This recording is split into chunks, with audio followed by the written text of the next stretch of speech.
Hello, good morning everybody. ഇപ്പൊ സമയം 7:30 മണിയായിട്ട് ഞാനൊന്ന് രാവിലെ അമ്പലത്തിലേക്ക് പോകാൻ ഇറങ്ങിയതാണ്. ഞങ്ങളുടെ ഇവിടെ അടുത്തൊരു ഭരതക്ഷേത്രം ഉണ്ട്, അപ്പൊ അവിടെ ഒന്ന് തൊഴുകാൻ വേണ്ടിയിട്ട് ഇറങ്ങിയതാണ് കേട്ടോ. ജലദോഷമൊക്കെ പിടിച്ച് ആകെ വലഞ്ഞിരിക്കുകയാണ്, എന്നാലും നമ്മൾ അമ്പലത്തിലൊക്കെ പോകണ്ടേ. അപ്പൊ ഞാൻ എന്തായാലും അമ്പലത്തിൽ പോകുന്നുണ്ട്. അപ്പൊ പിന്നെ ഞങ്ങളുടെ എന്താ പറയാ സ്ഥലവും വഴികളൊക്കെ ഒന്ന് കാണിക്കാന്ന് വിചാരിച്ചു. നോക്ക്, ഞങ്ങളുടെ ഗ്രാമം ഇതാണ് ട്ടോ. എന്റെ സ്ഥലം പാലക്കാട് കുഴൽമന്നം എന്ന് പറയുന്ന സ്ഥലമാണ്. എങ്ങനെയുണ്ട്?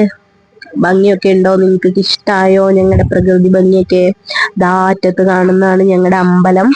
ഇവിടെ ദാ പാടങ്ങളുണ്ട്, പിന്നെ കുളമുണ്ട്. പ്രത്യേകിച്ച് ഞങ്ങളുടെ സ്ഥലമൊക്കെ ഉണ്ടല്ലോ, ഇഷ്ടം പോലെ അമ്പലങ്ങളാണ് കേട്ടോ. ഇവിടെ ഗണപതിയുടെ അമ്പലമുണ്ട്, അയ്യപ്പന്റെ അമ്പലമുണ്ട്, ശിവൻ, കൃഷ്ണൻ, ദേവീക്ഷേത്രമുണ്ട്.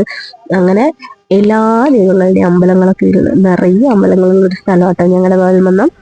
ഇന്ന് വൈകിട്ട് ഞങ്ങളുടെ അവിടുത്തെ അയ്യപ്പന്റെ അമ്പലത്തിന് താലപ്പൊലി ഉണ്ട്. ഞാൻ അതിന്റെ വീഡിയോസ് ഒക്കെ ഇടാട്ടോ. അപ്പൊ നമ്മൾ അമ്പലം എത്താറായിട്ടുണ്ട്.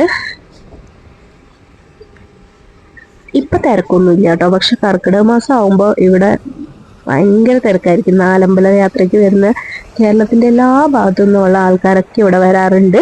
കേരളത്തിൽ കൂടൽമാണിക്യം കഴിഞ്ഞാലുള്ള ഒരേ ഒരു ഭരതക്ഷേത്രമാണെന്നാണ് എന്റെ അറിവ്. വേറെ ഉണ്ടോന്ന് അറിയില്ല, എന്തെങ്കിലും അറിയുന്നവരൊന്ന് പറഞ്ഞു തരണേ.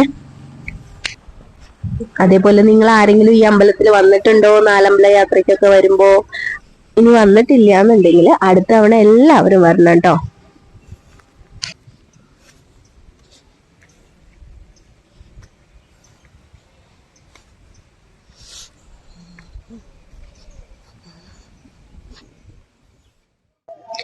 അപ്പൊ ഇതാണ് ഞങ്ങളുടെ ഭരതന്റെ അമ്പലം. ആൾക്കാരൊന്നും ഇല്ലാണ്ട് നല്ല ശാന്തമായിട്ട് ഇരിക്കുന്നുണ്ട്.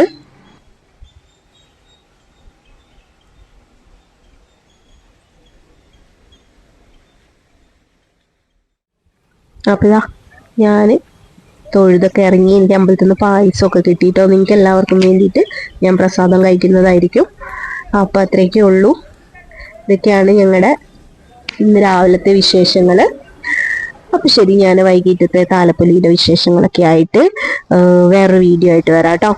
അപ്പൊ എല്ലാവർക്കും have a nice day. By.